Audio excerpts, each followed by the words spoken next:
Si usted tiene la palabra conmigo, vamos a leer el Evangelio según San Lucas, capítulo 10, versículos del 30 al 36.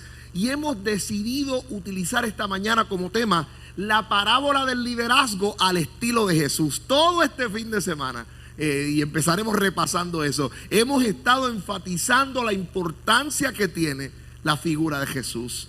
Hoy vamos a hablar quizá un enfoque diferente de esta parábola que has escuchado. La parábola del liderazgo al estilo de Jesús. Leemos en el nombre del Padre, del Hijo y del Espíritu Santo.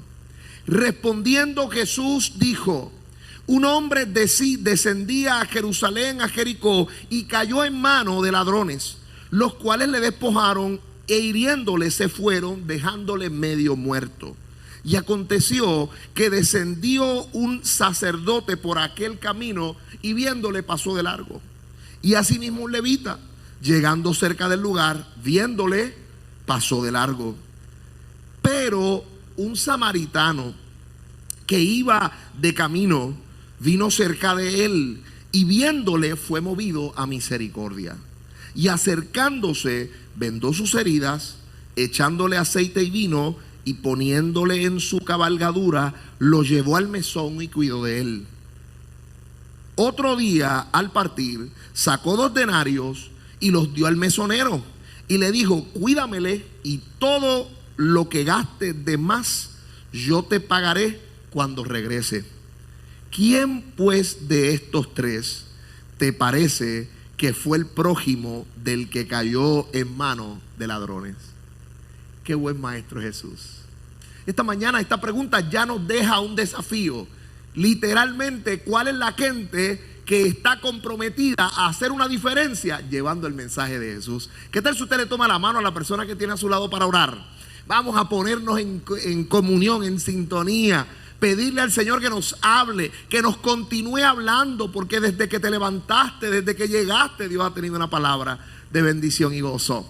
Señor Jesús, yo te doy gracias por esta bendición que tú me das de llegar a tu casa, Padre Santo, y compartir esta poderosa palabra con tus hijos. Yo te pido que tú añadas revelación, sabiduría, que la hagas manifiesta al corazón de mis hermanos y hermanas, y que cuando terminemos esta mañana, esta tarde ya, tengamos que decir: gloria a Dios, fue la voz de Dios, no la de un hombre la que nos habló. Gracias, Señor, y en el nombre de tu Hijo amado hemos orado dándote gracias, diciendo amén. Usted puede sentarse y mantener la Biblia abierta en esta mañana.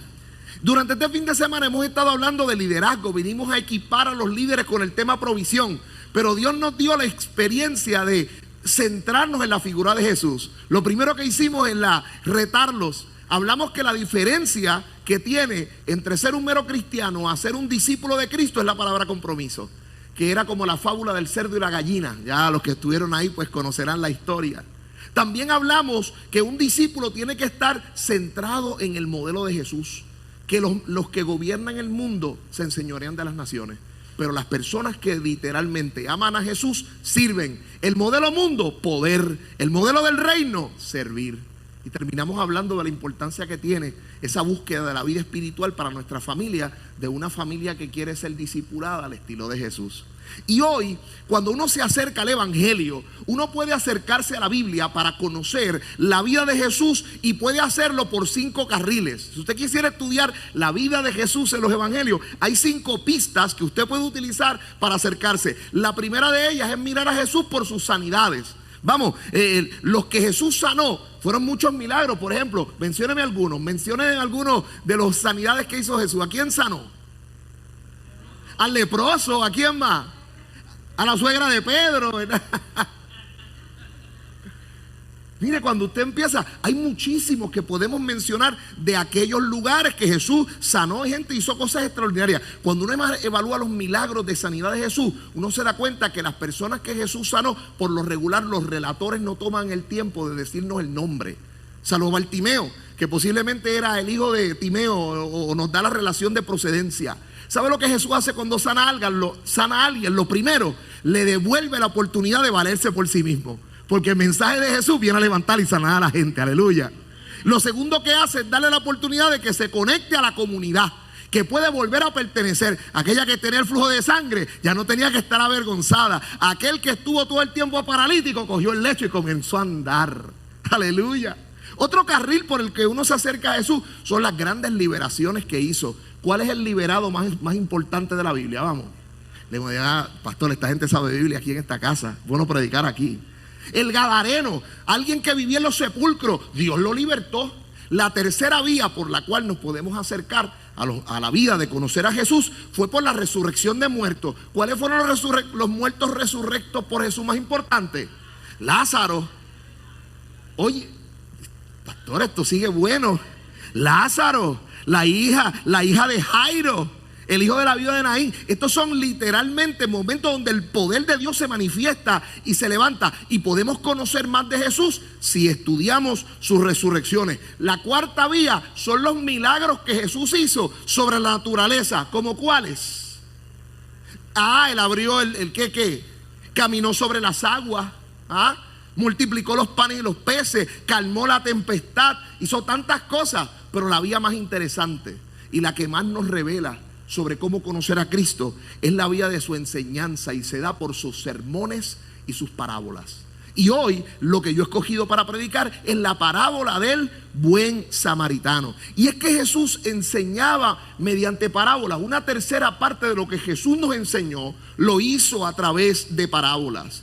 Y las parábolas son una historia contada específicamente sobre acontecimientos de la vida cotidiana que ilustra una gran verdad que es profunda y penetrante. Alguien ha dicho que las parábolas son historias terrenales con significados celestiales. Y cuando uno empieza, Jesús enseñaba estas parábolas y enseñaba con historias, porque las parábolas y las historias hacen algo particular, tocan el corazón. Porque los datos uno los escucha con la cabeza, pero una buena historia uno la escucha con el corazón. Yo estoy seguro que usted ha estado un día donde alguien llega y dice: ay, tenemos que hablar. Mira, no puedo porque tengo esto, tengo aquello, tengo lo otro. Pero cuando alguien dice, estás igualmente ocupado, pero alguien dice: mira, tengo que hablar, pero tengo que contarte una, nena, que esto es de escándalo. Cuéntame, ¿qué pasó? Los datos no le escuchan con la cabeza, las historias se escuchan con el corazón. Entonces, lo que nos pasa a nosotros con las parábolas es lo siguiente: nosotros ya conocemos el final, y eso le daña una historia a cualquiera. No hay nada peor que el amigo suyo que uno tiene, que viene y le dice: mano, esta serie está bien brutal. Chacho, sí, al final matan al tipo. Bueno, ¿cómo me vas a contar el final? Que estoy en el medio, eso no se hace. El tipo que la película está en el cine y dice: queremos ir a verla este fin de semana. Chacho, sí, está bien buena. Y al final se mudan de país. No hay nada peor que alguien te cuente el fin de la historia. Sin embargo, cuando Jesús utilizaba el concepto de la parábola, si iba por un terreno, decía: el sembrador salió a sembrar la buena semilla. Y los oyentes preguntaron: ¿qué pasará con esa semilla? ¿Crecerá o no crecerá? Cuando Jesús decía: un padre tenía 2 hijos y uno de ellos se fue. Un pastor tenía 99, tenía 100 ovejas, se perdió una. ¿Qué hará el pastor? Irá a buscarla. Un hombre caminaba por un terreno y encontró en medio de él un gran tesoro. ¿Qué hará? Venderá todo lo que tiene para buscarlo. Usted se da cuenta, para el oyente inmediatamente era una forma de capturarlos. Pero la lección es lo que vale. Es esa parte a lo que la parábola apunta. Es lo que el cuento nos quiere decir. Lo que literalmente nos va a apuntar a un significado celestial. Mire, usted no interpreta las parábolas. Las parábolas lo interpretan a usted. Y son elementos tan poderosos para traer a la conciencia de la gente una enseñanza, que provisto de una parábola, un profeta confrontó a un rey. Si usted de alguna manera sabe un poco de la Biblia, ya su mente está caminando: ¿dónde será, pastor? Lo ubico: el rey David y el profeta Natán. El rey que se ha acostado con la mujer de uno de sus mejores amigos y guerreros que lo acompañan desde la cueva de Adulam, que lo ha matado en mano de su general. Literalmente piensa que nadie lo sabe. Dios se lo mostró al profeta, y el profeta va a hablar con el rey. Y el profeta llega con esta historia: rey, necesito tu consejo. ¿Qué consejo necesita? Tengo un hombre muy rico en una comarca. tiene un hato muy grande de ovejas. Sin embargo, hay un hombre que tiene una sola oveja, muy humilde, pero el hombre rico ha recibido la visita de unos amigos a su casa. Y el hombre rico quiere matar la oveja del que solo tiene una para servirle en banquete a sus amigos. ¿Qué debemos hacer con ese hombre? Y la respuesta del rey que sacó del corazón fue esta: el tal es digno de muerte. Y el profeta le responde: pues ese hombre eres tú. Tú no interpretas la parábola te interpreta a ti. Entonces, Jesucristo ha tomado la oportunidad de una conversación que tiene con un fariseo, con un escriba, que le preguntan pues quién es el prójimo, y le preguntan constantemente cosas, pero no están interesados en realmente aprender, están interesados en ver qué hay en el corazón de Jesús, están interesados en tentarle. Y yo quiero que tú te acerques a la parábola del buen samaritano hoy desde una perspectiva de liderazgo, con el mensaje de Dios para tu vida, para transformar esta ciudad. El buen samaritano es una historia tan poderosa de Jesús, que a nosotros se nos olvida que es una historia de ficción. ¿A qué se refiere usted, pastor, que es una historia de ficción? Que recuérdese que muchas de las conversaciones que tiene Jesús, esos personajes no existen. Por ejemplo, un padre tenía 2 hijos. Puede ser cualquier padre, cualquier hijo en cualquier villa. El buen samaritano no es una historia que existió. Son personajes que Jesús establece para enseñarnos algo. Y es tan poderoso que nos los pinta tan bien que la gente te pregunta. Siempre que uno va a Israel, hay un pasaje específicamente cuando uno va de Jerusalén a Jericó. Y hay una vía que dice, le ponen un letrero que dice The Good Samaritan Way. Y cuando uno le pregunta, la gente siempre te dice, ¿aquí fue que pasó la historia? Bueno, Jesús se inspira en este lugar para contarnos esta historia. Pero es tan bueno y tan buen maestro que esos personajes están tan claros. Uno vio al hijo irse de la casa cuando Jesús lo contaba. Uno vio al padre salir corriendo y abrazarlo. Uno vio al buen samaritano recogiendo al herido y llevándolo al mesón. Es que Jesús es extraordinario. Y en esta historia, el buen samaritano, Jesús nos las cuenta, y usted sabe, se identifican 3 personas. Jesús toma este lugar donde había un tránsito de turistas o de personas que tenían que hacer negocios, que tenían que ir a Jerusalén. Y era un lugar donde los vándalos hacían su agosto. Esperaban a la gente para a veces quitarle el dinero de la gente que venía a peregrinar a Jerusalén o venía a hacer negocios a la ciudad. Y en este lugar está el hombre que cae literalmente en manos de estos bandidos. Los primeros protagonistas son los bandidos. Los segundos, ¿verdad?, el hombre que cae en manos de ellos. Pero Jesús combina en esta historia que un hombre desvalido que está tirado en el suelo necesita la ayuda. Y sorprendentemente para el oído del que escucha, ¿qué usted esperaría de primera mano sobre quién debe ser o qué debería ser la gente que presta servicio al que está necesitado? La historia debería ser que por allí pasó un sacerdote y un ¿qué? Y un levita. ¿Cuál sería lo que nosotros esperamos en una historia predecible que deben hacer estos dos? Deberían ayudar al bandido, ¿no? Deberían ayudar al que está agredido, deberían ayudar a la víctima. Pero para sorpresa de los oyentes, estos que deberían hacerlo siguen de largo y no lo hacen. Ahora Jesús va a tomar un detalle, un paso más allá. Ahora Jesús va a poner de héroe y de protagonista de esta historia, ¿a quién? Al samaritano.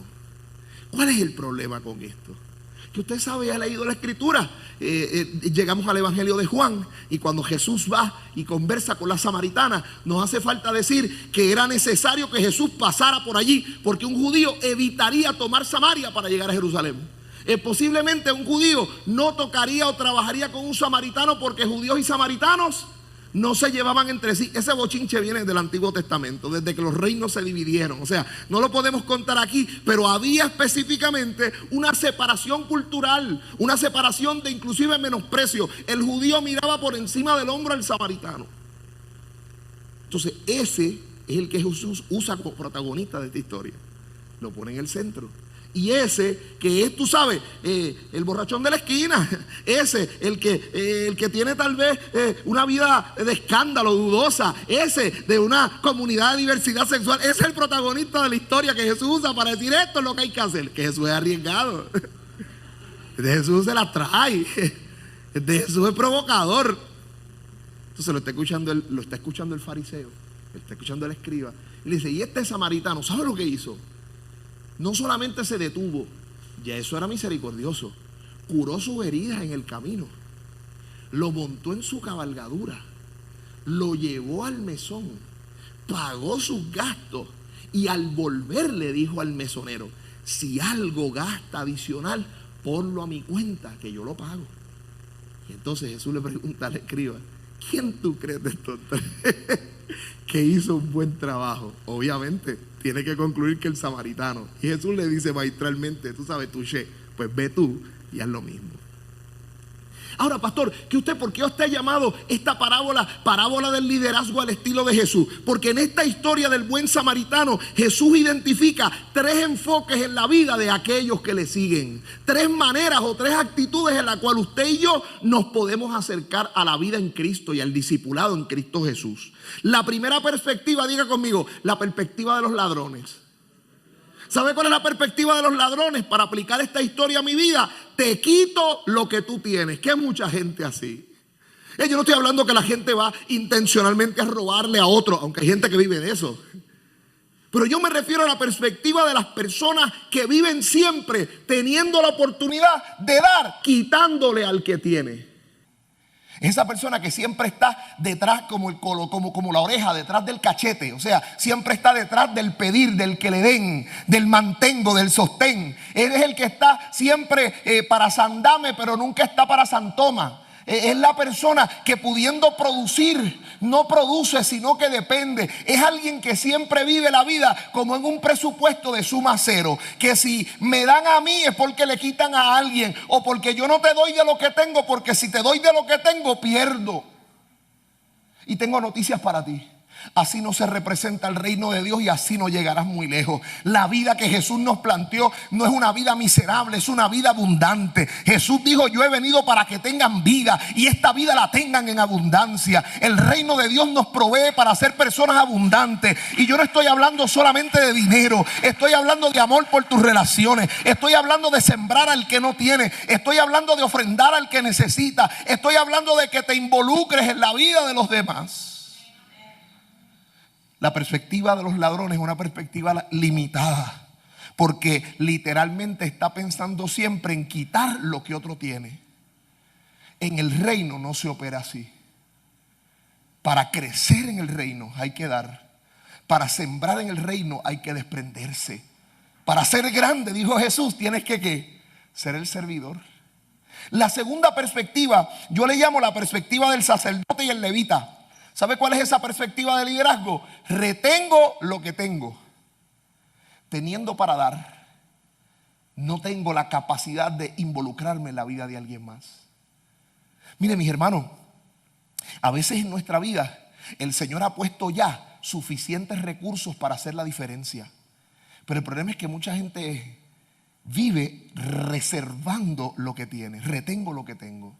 Yo estoy escribiendo un libro recientemente de liderazgo, y el libro tiene la capacidad, está hablándole a las personas que dirigen personas, al team leader, la persona que es ya el pastor de una congregación, la persona que es el líder de una célula, la persona que es el coach de un equipo, la persona que supervisa empleados, la persona que ha sido promovido. Y una de las cosas que realmente le queremos decir a la gente es que usted no crece en la medida del liderazgo reteniendo lo que usted tiene. Al contrario, porque la gente vive con la expectativa, o piensan que esto es como una fuente, que si yo doy de lo que tengo se acaba. No, todo lo contrario. Si no das todo lo que tienes, te anula. ¿Sabe cuándo un compositor recibe más canciones? Cuando más escribe. ¿Sabe cuándo un predicador recibe más mensajes? Cuando más predica. ¿Sabe cuándo un escritor recibe más libros? Cuando más escribe.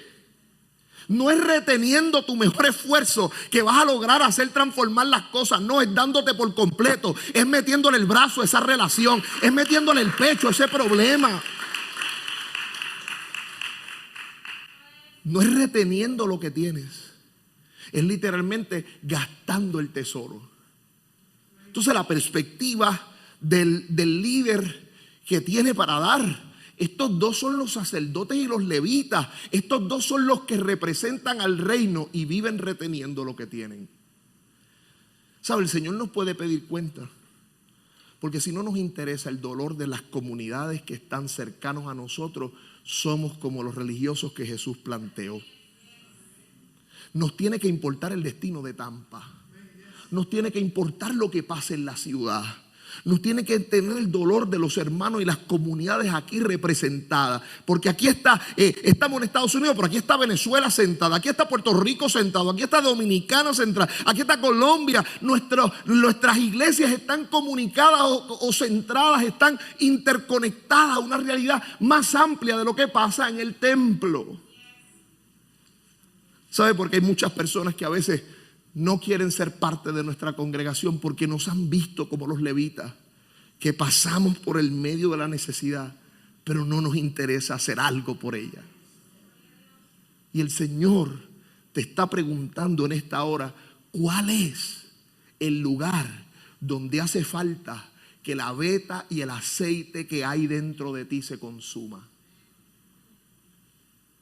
¿Qué es ese sitio? ¿Cuál es esa misión? ¿Cuál es esa asignación de la que Dios te está hablando en el 2020? Que no hace falta que retengas más lo que tienes, sino que lo pongas al servicio del reino de Dios.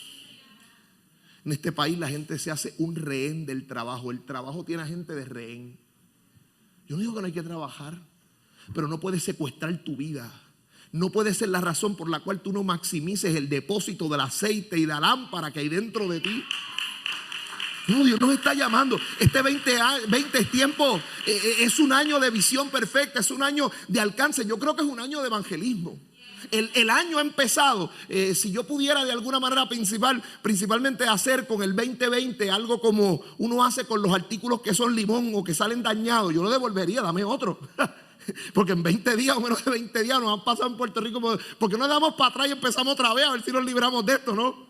Lo digo de manera jocosa. A lo que me refiero es que posiblemente esto ha empezado con la tormenta perfecta para que la iglesia dé lo que tiene, no lo retenga. Dé lo que tiene, no lo retenga. Y la tercera perspectiva, si la primera es la de los ladrones, te quito lo que tienes. Si la segunda perspectiva es la de los sacerdotes y levitas, retengo lo que tengo. La tercera perspectiva es la del samaritano. ¿Sabe cuál es esa? Comparto lo que tengo. ¿Qué expresión más maravillosa esa que utilizan los discípulos, los apóstoles cuando van al templo? Y hay un hombre que está allí paralítico y está a la puerta de la hermosa y está esperando, y dice, y los miró esperando recibir de ellos algo. Y dice que el apóstol Pedro lo miró y le dijo, no tengo oro ni plata, pero de lo que tengo te doy. Levántate en el nombre de Jesús y anda. Oiga, hermano, nosotros tenemos mucho para dar. Posiblemente tú dices, pastor, mi cuenta de banco no refleja eso, pero Dios ha puesto un depósito y una medida de gracia, de talento, de fe, de esperanza, para que tú puedas vivir y compartirlo con alguien más.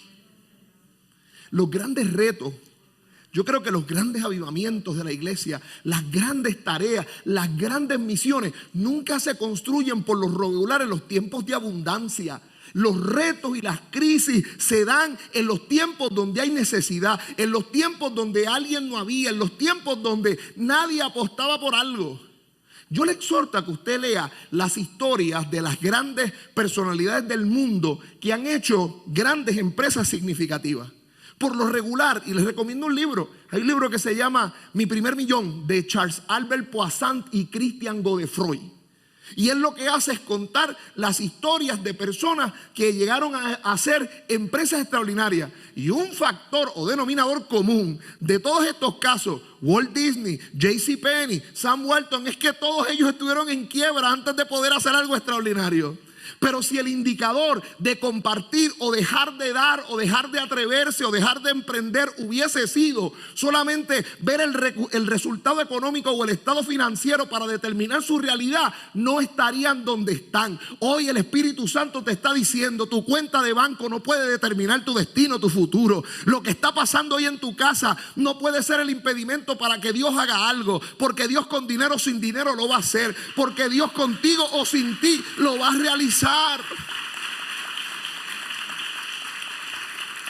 El enfoque del samaritano: comparto lo que tengo, de lo que tengo te doy. Y la ciudad de Tampa, los hogares aquí representados, muchas veces más que economía, necesitan que tú compartas del buen tesoro, de la palabra de Dios que has recibido. Yo creo que hay gente alrededor nuestra que necesita escuchar que para su familia todavía hay esperanza.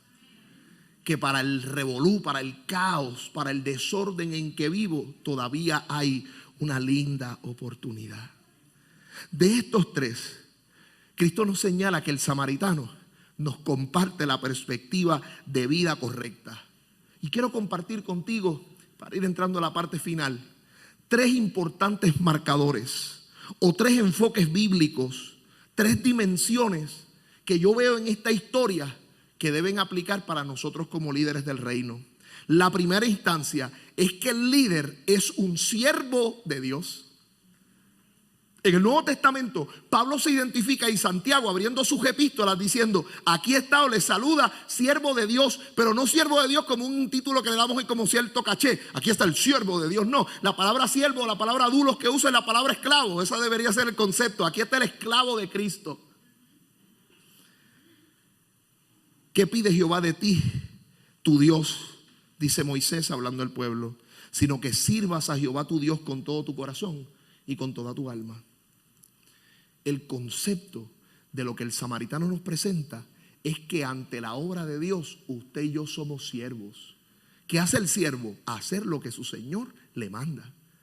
Si hay necesidad, es el momento ¿de qué? De servir. La segunda perspectiva es que un líder no solamente es siervo de Dios, es también siervo del evangelio. Es vivir compartiendo esas buenas obras. Pablo dice: yo soy hecho siervo del evangelio por el don de la gracia que me ha sido otorgada. Déjeme preguntarle acá entre nos, así una conversación franca. Siervo de Dios, siervo del evangelio, el líder debe ser hecho, el hombre debe ser hecho siervo de Dios y siervo del evangelio, o sea, compartir con otros el evangelio. ¿Hace cuánto nosotros no nos ganamos a alguien para Jesús? Acá entre nos. ¿Cuándo fue la última vez que le prediqué a alguien a Cristo? Que aproveché la oportunidad de que me estaba recortando el barbero y hubo una oportunidad para testificarle de Jesús, para invitarlo a la iglesia. ¿Cuándo fue la chica beautician que estaba lavando el pelo ahí? Masaje en la cabecita.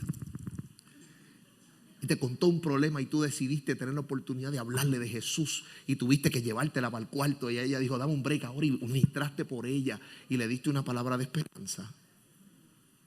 ¿Cuándo fue la última vez posiblemente que el Señor te utilizó y que tuviste que dejar lo que estabas haciendo a un lado porque viste una necesidad y empezaste a hablarle a alguien y viste que la palabra que Dios te estaba dando estaba taladrando el corazón de esa persona y le predicaste a Jesús? A veces uno mira para atrás y yo digo: estoy en coca. En español, ¿verdad? En puertorriqueño, estar en coca es cuando te dejan en cero. Es cuando en cualquier lugar, cualquier juego que tú emprendas, no puedes anotar. O sea, el otro es tan superior a ti que no te da la oportunidad ni siquiera de anotar y te ganó. Y entonces a veces dices: wow, estamos en coca, estamos en una chivita aquí. A veces, ¿verdad? Escuchamos mucho. Pero esa oportunidad de que alguien, qué bueno, qué bien se siente eso, pastor. Cuando el Espíritu Santo te usa, cuando le predicas a alguien, cuando dice: Dios mío, vino Jesús, cuando lo viste llegar, cuando lo ganaste para Cristo. El líder el samaritano es un siervo del evangelio, o sea, comparte las buenas noticias. ¿Sabe lo que nos pasa a nosotros como cristianos? Que esto se nos pone que esto es tan bueno y es tan real lo que te predicamos, que cuando tú vienes a Cristo y estabas a punto de perder ese matrimonio, como yo les contaba ayer a mis amigos que vinieron con la anécdota de Wilfrido Valga y toda la cosa que le conté ayer, cuando estaba tan bueno la cosa, o sea, cuando Dios rescata a tu familia, cuando te saca del lodo cenagoso, cuando pone tus pies sobre peña, cuando te da una nueva canción y cuando tus hijos empiezan a venir a este temor y quieren venir y nuestra familia está tan buena y las cosas están tan en orden. ¿Sabe lo que nos pasa? Que esa comodidad o esa dulzura o esa sensatez o esa bendición que tiene este evangelio nos las tomamos para nosotros. Pero se nos olvida que alrededor de nosotros hay gente que necesita escuchar esta noticia. Hay gente que se está ahogando. Hay gente que necesitaría que alguien fuese y le llevase una palabra de gloria y de poder. Y por último, la tercera dimensión, no solamente el líder como el samaritano es un siervo de Dios, un siervo del evangelio, es también un siervo de la humanidad. ¿Qué usted quiere decir con eso, pastor? Pues el apóstol Juan dijo: este mandamiento tenemos de él, que el que ama a Dios ame también a su hermano. Y Pablo nos decía que nos sirvamos los unos a los otros.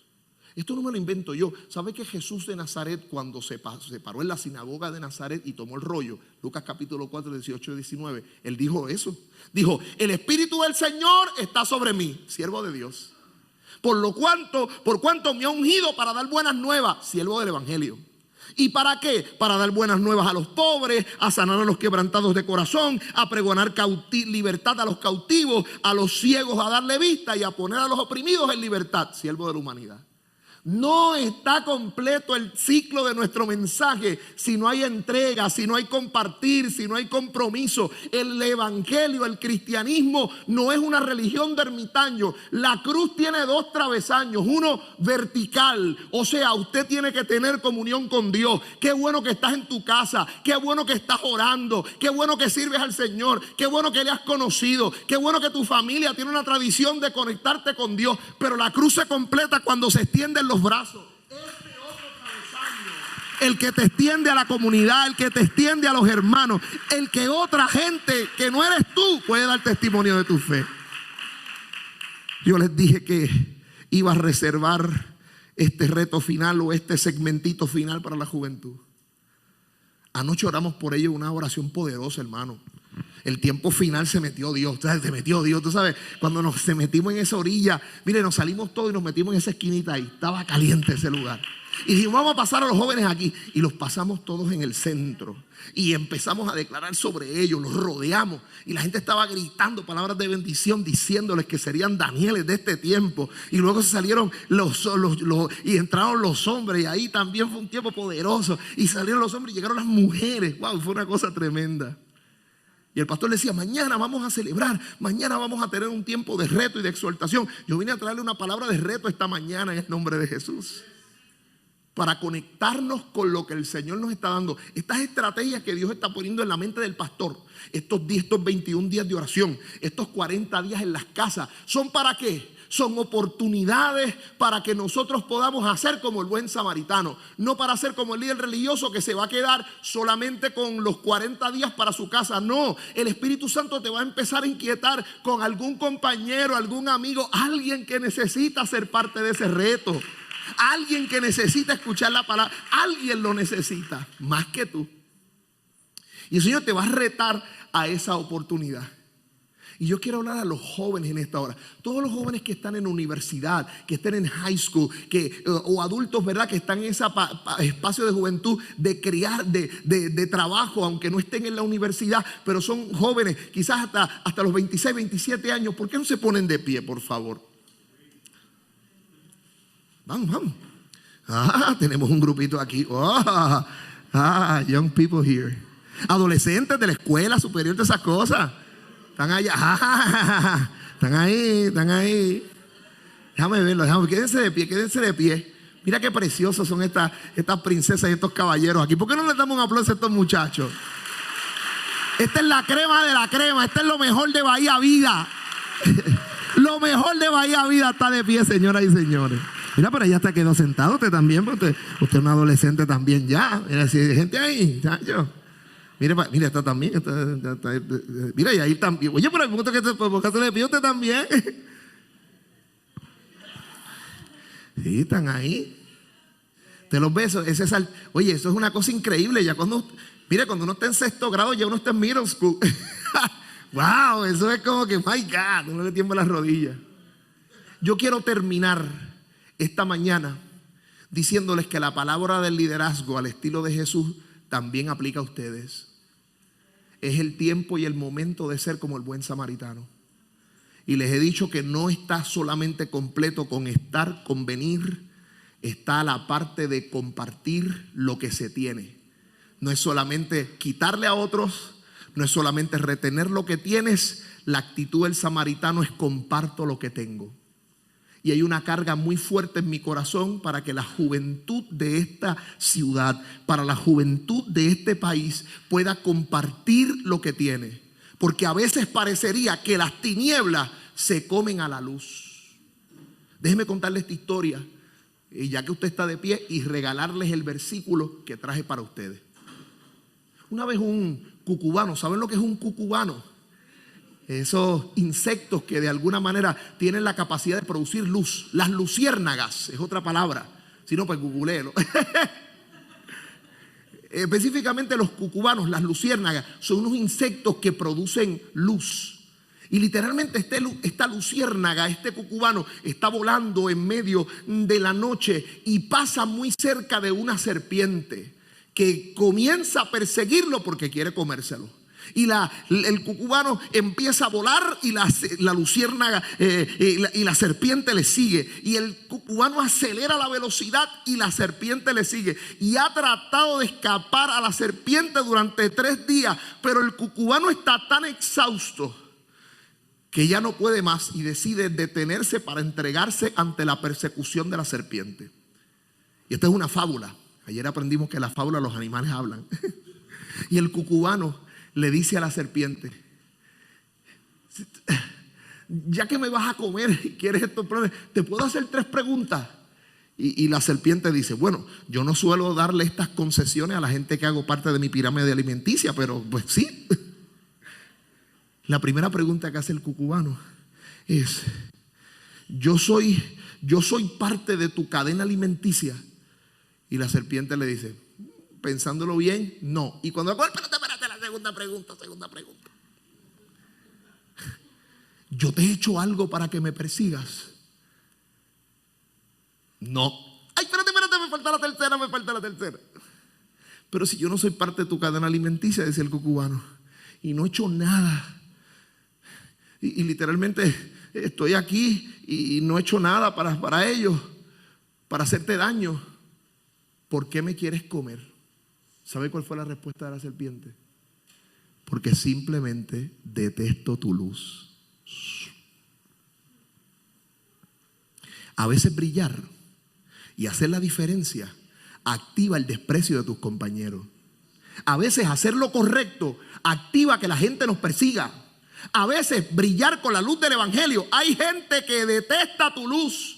Simplemente porque tú brillas, simplemente porque tienes la luz de Cristo, simplemente porque tienes la verdad. Pues tengo noticias para los demás. No te avergüences del evangelio, porque es poder de Dios para salvación de todo aquel que cree. Este es el año de la visión perfecta. Este es el año de brillar. Joven, en el nombre de Jesús, hay gente que necesita escuchar que tú le sirves a Cristo. Hay gente que necesita oír que tú lees la Biblia y que tienes esperanza. Hay gente que está deprimida en la escuela, que necesita escuchar que Jesús es la alternativa, que Cristo les ama, que hay algo mejor de lo que han vivido. Hay gente que se está metiendo droga, que dejaría de utilizarla si sabe que hay algo mejor. Oh, es el tiempo de brillar, es el tiempo de compartir. Y el texto que les traje antes de que mis jóvenes se sienten es Lucas capítulo 1 versículo 38. Cuando el ángel del Señor se le reveló a María, pastor, y le dijo a esta muchacha virgen, desposada con un hombre, y que tendría una edad muy joven. Cuando nosotros pensamos en María, no piense esto en una chica de 20 y pico de años. Cuando pensamos en María, estamos pensando en un adolescente como muchas de ustedes. Ya había pasado seguramente en la parte de la pubertad, ya había estado en menstruación y en regla, y posiblemente era una chica de 12, 15 a 16 años. Así era María de joven. Entonces, cuando el ángel le explica lo que costaría y lo que significaría una muchacha que ya tiene la sortija de compromiso, que está preparando su boda, y que tú sabes, están comprando la casita, están preparándose para casarse, o sea, es novia de este hombre. El ángel le explica que ella va a quedar encinta y que va a tener un hijo del Espíritu Santo, no necesariamente de quien va a ser su marido. esta noticia la podía haber expuesto a la muerte. Esta noticia la podía haber expuesto a ser expulsada de la familia, cuando mínimo. José, cuando se enteró de esto, estaba haciendo planes para no infamarla y dejarla secretamente. Y esto fue lo que esta muchacha respondió.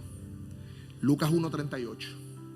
Aquí tienes a la sierva del Señor. Contestó María, que Él haga conmigo como me has dicho. Yo veo en María la actitud del samaritano. No le quito a los demás, no retengo a lo que tengo, comparto lo que tengo hasta el punto de que si me cuesta, que me cueste. Si hay más jóvenes en esta ciudad con esa radicalidad y esa tenacidad, en este lugar no caben. Tengo noticias. Esta no sería la reunión de Bahía Vida, esta sería el culto de los jóvenes. Y tendríamos que estarnos preparando para el próximo culto, para que pudiese ser literalmente la reunión de la iglesia. Maybe, ay pastor, maybe you're going to be responsible to open, an English service for the young people.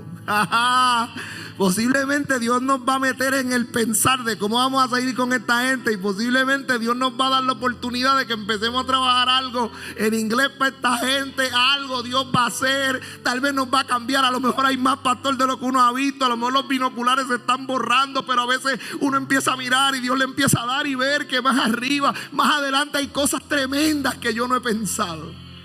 Jóvenes, esperamos tanto de ustedes. Este es el año de salir y compartir las grandes noticias y las buenas nuevas que Dios tiene para ustedes. Vamos a darle un aplauso a esos jóvenes. Vamos a darle un aplauso a esos jóvenes. Y tenemos que terminar esta mañana. It's over. Se acabó el tiempo. Quiero pedirle a toda la iglesia que se ponga de pie.